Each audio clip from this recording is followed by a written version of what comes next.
chiederò al ministro Piantedosi la possibilità di poterci incontrare per raccontare quanto sta succedendo nei nostri territori, ma soprattutto per trovare insieme delle soluzioni che possano essere condivise e possano mettere i sindaci nella condizione di poter operare nel migliore dei modi. I numeri stanno diventando troppo importanti per qualsiasi forma di organizzazione, quindi si esce addirittura dalla volontà, dalla disponibilità e dal cuore che ognuno di noi può mettere. Qui la situazione rischia di diventare ingestibile e va gestita a livello governativo con dei provvedimenti importanti, anche perché abbiamo visto delle scene davvero che lasciano senza parole, dal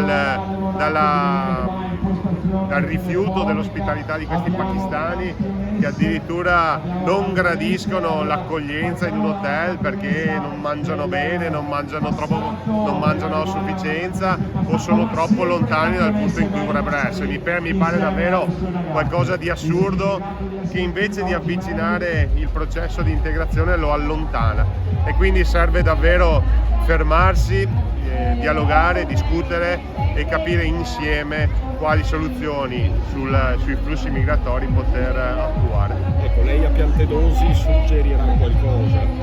Ma no, io credo che molto responsabilmente questi flussi vadano fermati, nel senso che noi non possiamo farci carico di un numero così elevato di persone che aumenta di giorno in giorno, che hanno delle esigenze, che hanno delle culture molto diverse dalle nostre.